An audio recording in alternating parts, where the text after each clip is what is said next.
Hello and everybody, welcome back to Leslie's Baking Basics. Today is episode number 7, Basic Pie Crust. Thank you. I got 100 subscribers so far, so I thanks everybody that followed me there and on Facebook. Today's recipe is going to be basic pie crust. I thought long and hard on how I was going to do this as an episode today, and I decided that what I'm going to do is just make the pie crust, go over the ingredients and the recipe, and then show you how to use it in different utensils, as in pie crust pans and small containers. So without further ado, from my kitchen, let's get baking. So this pie crust recipe only has 4 ingredients, as you can see. It'll be easy to do, and this recipe can be used multiple ways and can be frozen for future uses. So, okay, let's get baking. The first ingredient will be flour, as you can see on your recipe. Don't forget to aerate it with your spoon. We'll be putting in 2.5 cups.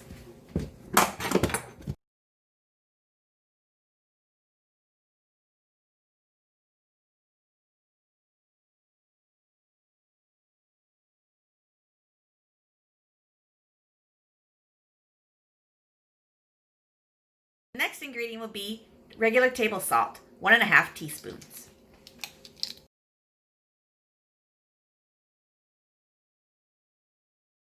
Next ingredient is going to be shortening. Now there are multiple kinds of shortening. As you can see below, we have the liquid form, which would be regular oil. We have butter, which is a form of shortening. We have the block 100% lard, which is a form. Or we have the little blue can, which most of you have seen before, of this kind of shortening. The recipe calls for half shortening, half butter. I like that because the butter brings it a more flavorful crust, but yet the shortening makes it light and flaky. So we're going to do half and half.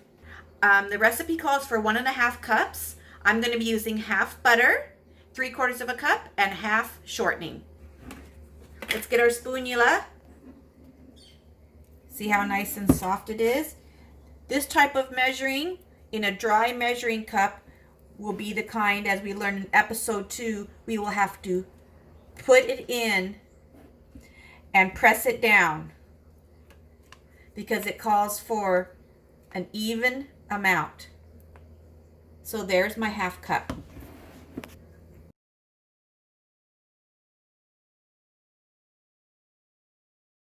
Last time for the butter. Remember, 1 cube is half cup.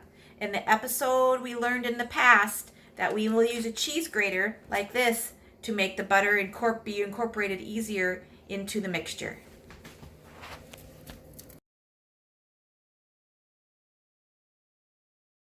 Be sure to watch your fingers when it gets to the end.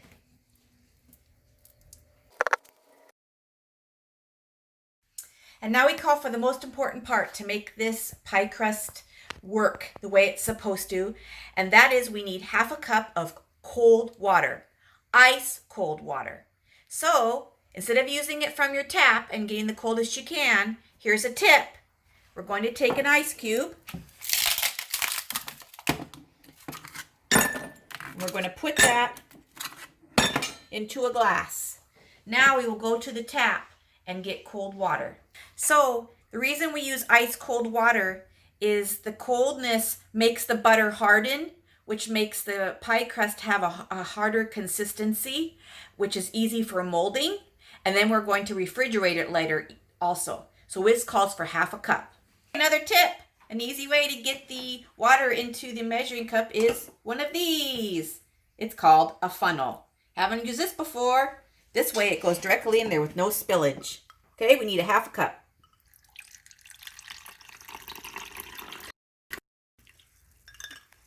That was easy, wasn't it? Okay, pour into the mixture. So everyone, now we're going to mix it with a fork. Remember, the most important thing, do not overmix. And the reason for that is we do not want a tough crust or one that's hard to work with. So now we're going to mix. I'm going to use a large fork. See how that works.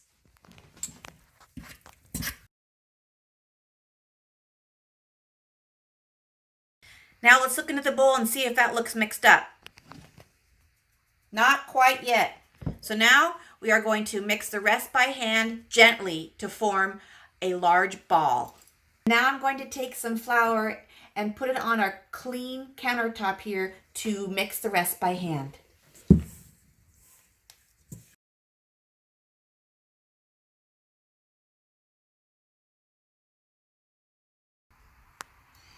It's still a little wet, so I'm going to add some more flour to the countertop so it won't stick to my hands. But I'm not going to overwork it.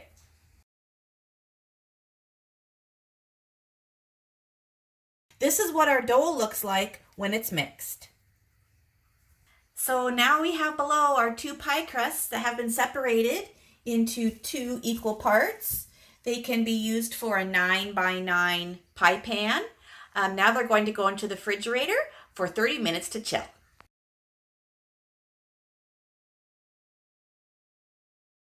It's been 30 minutes and here we have our dough. I've taken it out and we're going to now roll it onto a floured board. This is the pie pan I will be using, as mentioned earlier. We're also going to be using this. Does anybody know what this is? This is a pie shield and we will put it on the outside of the pie pan. As you can see here, it sits right on the outside to protect it. We will use this. This is a utensil that we use called a potato masher. But as you can see, it has indentations. So we'll be using that to decorate the top of the pie shell to see how that turns out. I also think I'm going to be using this muffin tin where we are going to be cutting out small pieces of dough and lining it to make small things such as tarts or little pies. So we'll try that too. Now let's flour our board. And don't forget to flour your rolling pin because we don't want the pie crust to stick to it.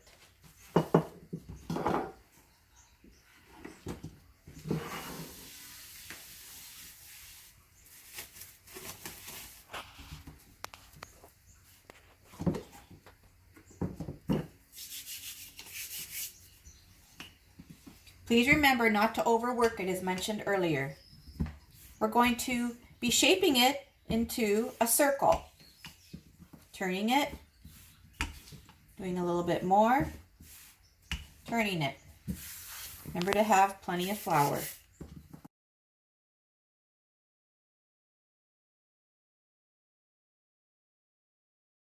As you can see, it's starting to form into a circle. The thickness of the pie dough should be about 1/8 of an inch. We will take our 9-inch pie pan now and put it on the dough to measure it.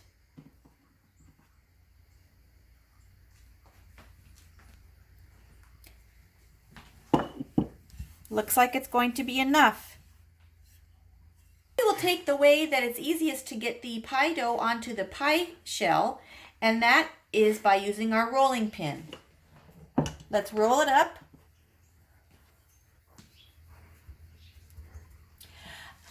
A trick that I use is I put a little bit of flour into the pie pan. That way the crust does not stick to the bottom, but you can also spray it with a non-stick Pam spray.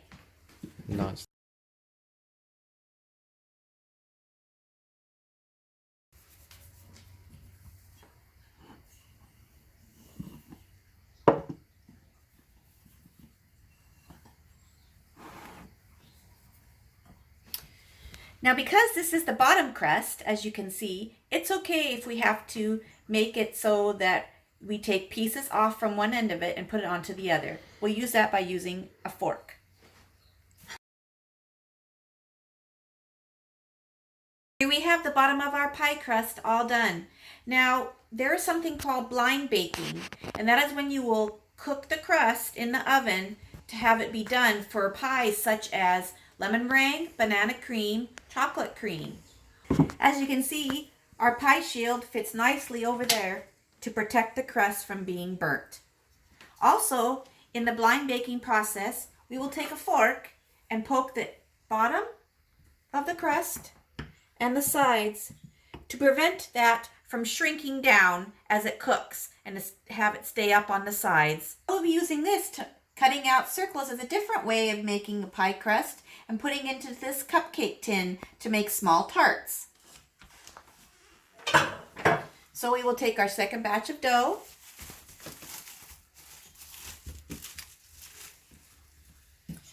Take our rolling pin, flour the board and the pin.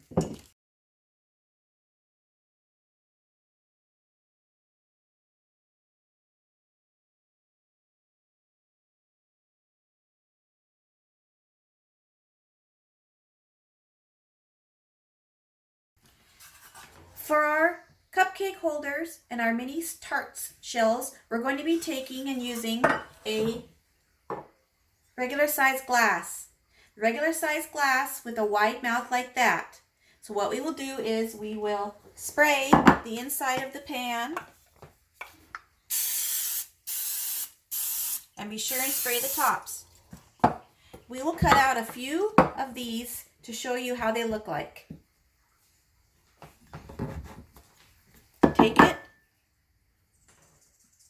Take the crust, take it down, and put it into your cupcake tin. And that is how that works. There we have it.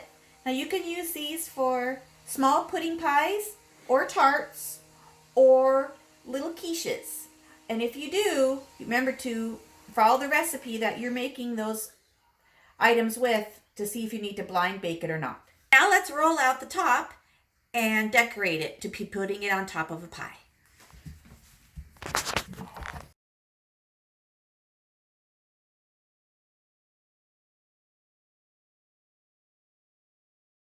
Now we're going to decorate. Let's put it on top of the pie. Example of the pie that we saw before.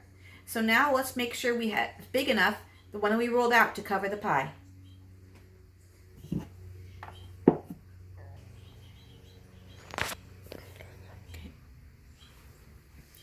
Yes, it seems to be big enough. That's one option. Another option is to use a knife and cut up strips and have it be a lattice pie crust. Let's try that. Need a knife. Let's cut 1/2-inch strips.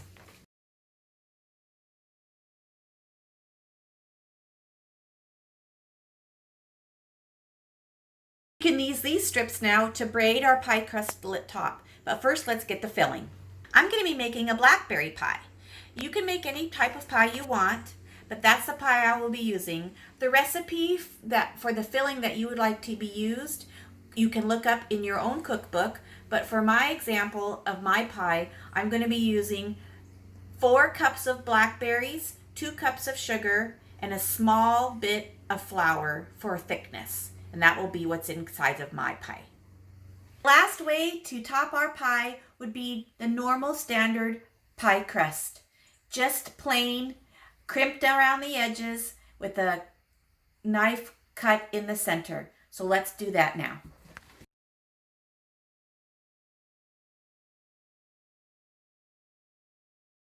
I like the top of my pie crust to be about 1/2 inch to 1 inch thick. That looks pretty good right there. Our blackberry pie filling, as I told you earlier, we will put that inside the pie crust.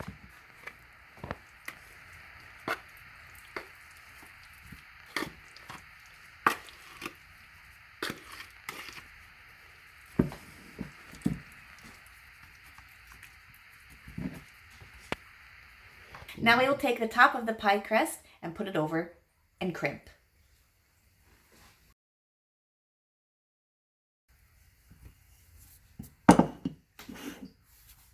Now there's a little extra you can see. It doesn't look pretty right now, but let's try.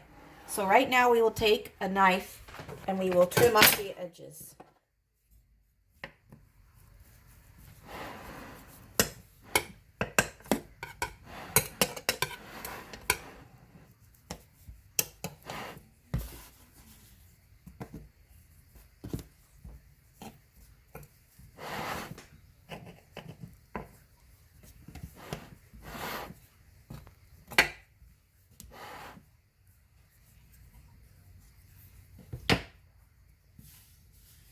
Here's all the excess we have. Don't throw that away. We can use it later. Now let me show you a trick. Most pies have this done to it. And if you're an experienced pie maker, you know this already. But we have to take and tuck the top into the bottom of the edges so that the filling will not overflow. So we take it back and fold it under. Take it back and fold it under. Take it back and fold it under.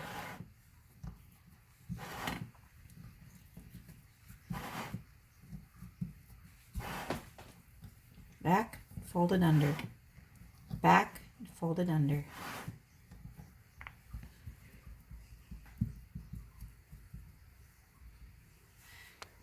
Now, our pie looks pretty rustic, but that's okay, because now we'll try to make it look pretty by crimping the edges with a fork. I'll show you how to crimp with this fork right here.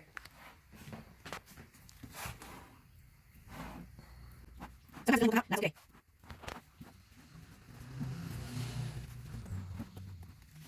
Now we will cut an air hole in the center to let steam out.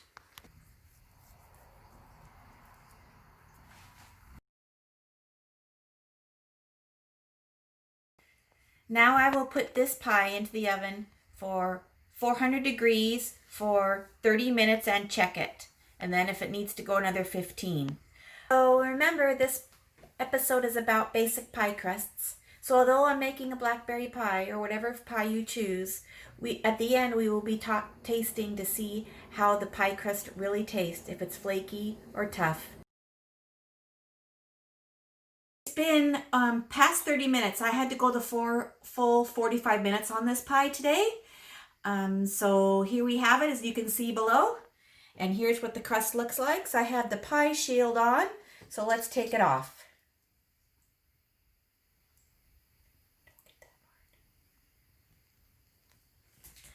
It looks pretty good. I see that it's brown and it had a nice film on the top from the butter, and also that the edges got crispy. Now let's cut into it and see what we got.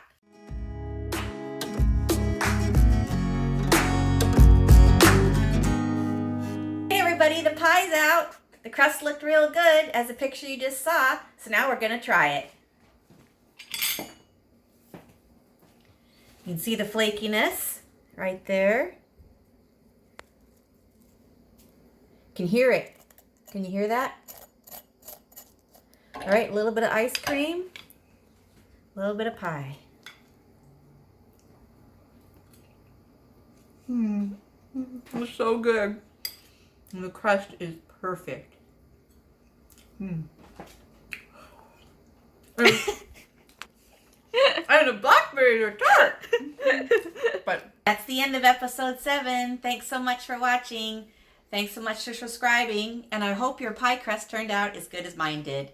Remember, there are a lot of variations of pies that you can make with this pie crust. Remember, we did learn some tips and tricks. Different types of baking utensils that you can put pie crust into.